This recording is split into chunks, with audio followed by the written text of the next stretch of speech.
morning, everyone. Morning, ma'am. Yeah, hope everyone are doing good. Yes. And today, let us discuss about an important topic. Okay, but before that, let me go with few examples. The topic is related to our country, and it is very very important. What is the topic? Before going into detail, let us go with some examples. Okay. So, in our India, it is said to be a religious country. Out of all the religions, majority of the people belongs to which religion? Hindu. Hindu. Okay.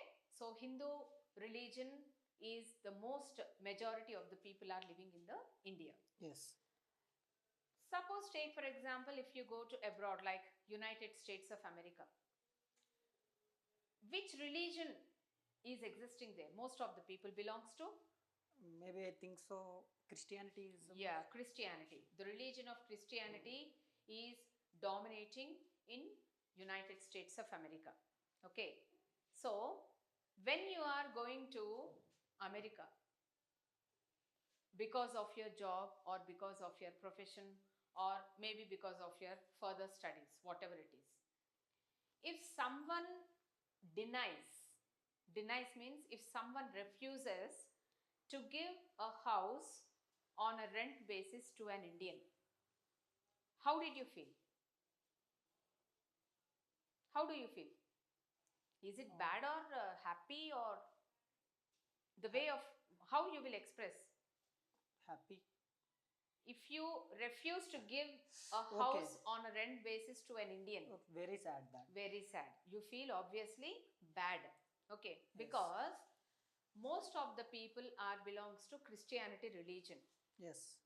The way the Christians are behaving with us, okay, the way the Christians are behaving with us, if Hindus or Muslims also behave in such a manner with the Christians, how did they feel? Is they good on their part? No. It is not at all good on anyone's part. Yes. It is not good on anyone's part. It's nothing but if instead of when they refuse to give a house on a rent to any Indian, whether he is a Muslim or Hindu, whomever they are from India. Okay. So the Americans, when they deny to give a house on a rent basis to you, instead of giving a house on a rent, if they are asking you to go back to your India, what will be your reaction? How you will feel?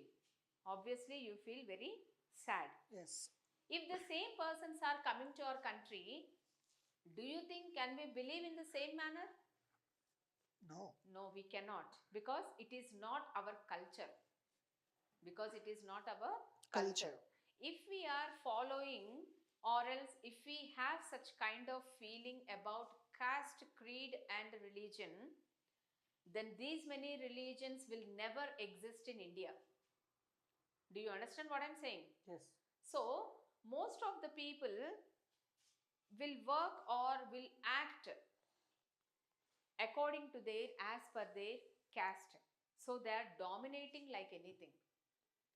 Most of the people are giving importance, instead of giving importance to a human being or a human nature, they are giving importance to their religion and caste, which is not at all correct. It is my perception, it is my view. So, acting according to as per their caste, or if they are belongs, the opposite person is belongs to my religion, so I have to make a friendship with him.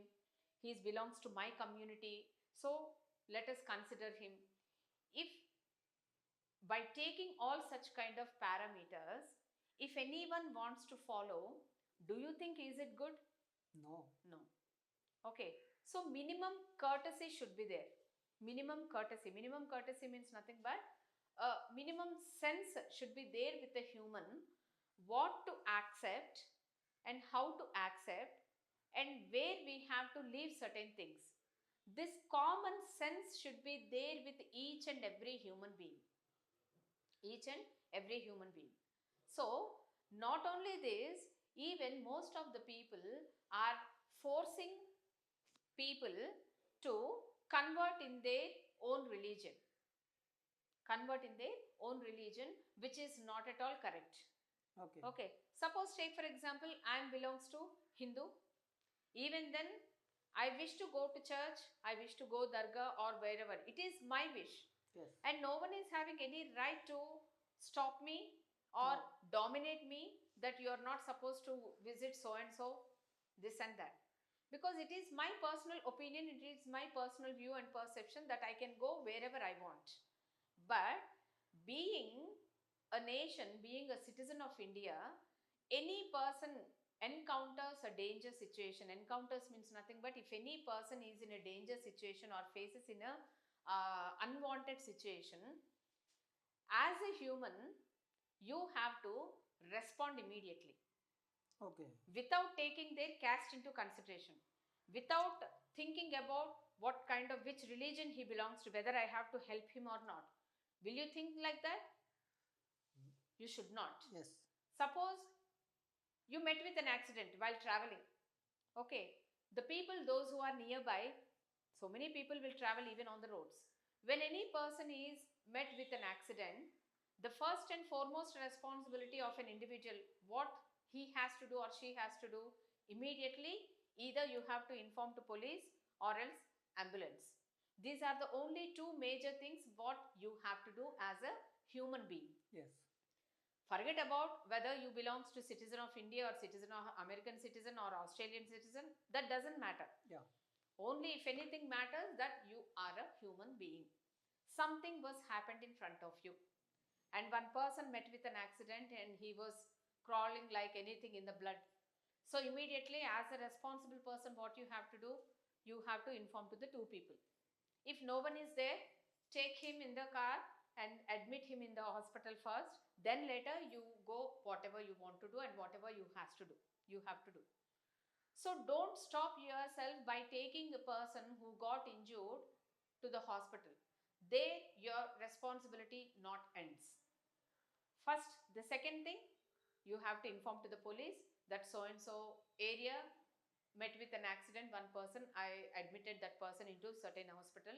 You just inquire about his family and inform them so that they can come immediately. So these are the main cautions, these are the main actions where you have to take and what you have to respond. Instead of doing all such things, I don't know who is that person. Why should I put myself into trouble?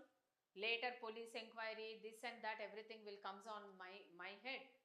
Let him go. Is that kind of thought process is good for anyone? No. You just put yourself in the same condition. If someone is behaving in the same manner, what is your reaction? How did you feel? Feeling very. Obviously bad, and obviously you'll feel very disappointed. Yes. So in the same way, there are many people, like if they are not Muslims, if they are not Muslims, they'll behave in a manner where no one is supportive. Okay, so some decades, some years itself, there is a fight between Hindus and Muslims. Even till today, somewhere or the other, this fight will continue. Yeah. Okay. Okay. Because of so many reasons are there behind that. No. So many consequences are there behind that. If still that fight is going on, so few reasons are there, strong reasons are there. But still, as a human, we have to forget one day or the other. But this is Hindu-Muslims fight is never-ending process. Yes. Never-ending process. Okay. So when you are going to some other countries, if they are behaving in a different manner with you, they are not treating you good, they are not giving minimum respect to you, okay, they hesitated, they refused, they rejected to give a house to you to live only because of the reason that you are an Indian, you are a Hindu or a Muslim. Even though the person belongs to the same community, Christianity, if he is an American, they'll also refuse and reject the way what we are doing with our own people in India. Okay, it's a general human tendency. We can't stop. See, we are not here to correct the total society. Is it possible for you to correct the total society? No. And you are not meant for that. But one thing you can do, if you behave yourself, if you respect others, if you don't take any religion into your favor, then you will be treated and you will be considered as a number one person in the world, whole world. If it is not possible for you to change the society, first try to change yourself. First try to know yourself how you have to be, so that others can follow you. That you can do. Yes. Which is very, very easy. Yes. And even which costs nothing also. Right? Yes. So here, what I mean to say, when point comes to humanity, Manavatvam, in English we can call it, in Telugu we can call it as Manavatvam. When point comes to humanity, just try to behave like a human. Try to behave yourself irrespective of caste, religion, and at the same time sex. Sex means nothing but the gender. Yeah. Whether they are female or male, whether they belongs to Muslim, Hindu, Christian, whomever they are. Maybe Christians have their own opinion that we should dominate the country. We should value only the people, those who belongs to our own community. We should not respect others. వాడు గడ్డి తింటాడని చెప్పేసి మనం గడ్డి తినలేం కదా. Yes. Isn't it? So it's not necessary that the opposite person is behaving the same, we have to follow his footsteps. If you are capable, if you are smart enough, try to bring that person to your track, but don't try to go to that track. పులిని చూసి నక్క వాత పెట్టుకోవడం అంటారు చూసారా, అది. See, our culture, we have a different culture, Indians. We should respect our own culture, and at the same time we should feel proud about our customs and traditions and culture, what we are following as an Indian. Try to be a proud Indian, but don't shy comparing with others. Okay. Don't try to leave your culture and don't try to adopt others' culture. Okay, so, not adapted, but we are also respected to other regions also. You are respecting, you are giving, it's not like that everyone are not respecting. It's not, that is our culture. Even though the other person belongs to other religion also, we are respecting each other. Okay. So if such kind of environment or atmosphere will not exist in the country today, these many religions, how can they exist in one country, that is in India? Okay. Did you get my point? Yes.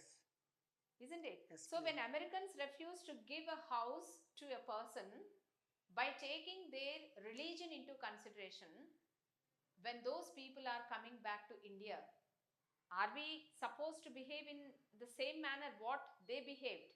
Because what I am asking is, so what is the difference between the US peoples and ours? I'm not talking about US people or something about. I'm talking about the religion. Yes. Okay. The way Hinduism is most dominating religion in India, in the same way, in abroad, Christianity religion is dominating all over the world. Okay. And they are trying even other religion peoples also to convert in their own religion, which is not at all correct. Okay. Personally, if you want to take Christianity religion, if you want to convert into Christianity religion, that is up to you. Yes. But forcefully, you are not supposed to. Forcefully, no one can supposed to bring the persons and ask them to convert into their religion. Yeah, okay, that's wrong. Okay, that is absolutely wrong. Yeah. That is absolutely wrong. Here what is happening? Religion domination is going on. Religion domination is going on where we are not supposed to entertain or we are not supposed to encourage such kind of system. Okay. Okay. So, why I am taking all these examples? Even in India also, so many religions are there. Everyone are having their own culture. Yes. They have to respect. Yeah. It doesn't mean that they have to insult other religions' culture. They are not supposed to.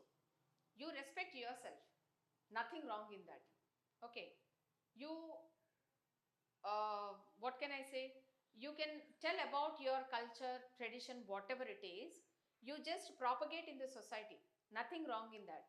At the same time, whatever the religion belongs to you, you try to give those norms and conditions, or you try to give the ethics of your own religion to the others.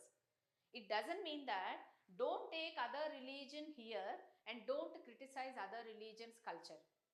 You don't have any right here. You don't have any right here.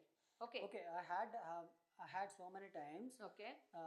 by the Indian మనమతాన్ని పూజిద్దాం పరమతాన్ని గౌరవిద్దాం like that. I Yeah. don't know very brief about that. Yeah. That is our Indian nature it anywhere. Yeah. So Indian, wherever you go, Indians will carry a different kind of lifestyle. Yes. Okay. Okay. They'll respect, at the same time they'll expect respect also from the opposite. Give and take should be there among the people. Okay. I'll respect, you insult. It's not the process. Okay. Okay. So if you have an habit of respecting others, obviously without your notice that respect will come into your life. That's the reason I'm telling, first try to change yourself. Okay. When it is not possible for you to correct the whole nation, when it is not possible for you to correct the whole society, and you are not meant for that, but at least try to behave yourself and try to correct yourself, try to bring some change in yourself so that others can follow you. So one person is following your footsteps. By taking that person, few more persons. Like that, if 100 people are coming together and they are behaving and they are making the people to learn how to be and how not to be, that is more than enough. That is more than enough. That will spread like a virus. Virus is spreading all over wherever you go. In the Okay. same way, when you are doing such good things without your notice, that will spread all over the country and everyone will be ready to follow the same, instead of dominating others or whatever you call. So in one word I wanted to say here, when India is said to be a religious country with different kinds of religions, okay, no one religion should dominate other religions.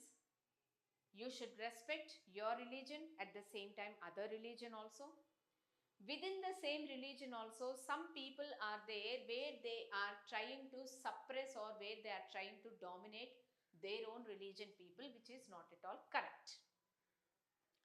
Okay, so you need to be very secular here. You need to be very secular. In the same way, just for example, in a classroom, all are wearing school uniform. I'm nowhere concerned about which caste you people belongs to, which religion you belongs to. My main aim, my vision is what? My vision is to teach all the students equally. Yes. Give the subject equally. If any one student is standing in his or her place and raising any doubt, as a teacher, I should be very transparent. I should give a clear clarity about the doubt where a student will raise. Yes. Isn't it? Instead of that, if I'm taking a favor of a student, those who belongs to my religion, I'll clarify only my religion students' doubts. Okay. I'll neglect other religion people. They are not my students. Okay. Okay. If they want to raise their voice, if I'll shout on them, who asked you to stand up? Who asked you to write this and that? That is not at all correct. Okay. Okay. So here you should be respect towards your religion and at the same time the other religions also.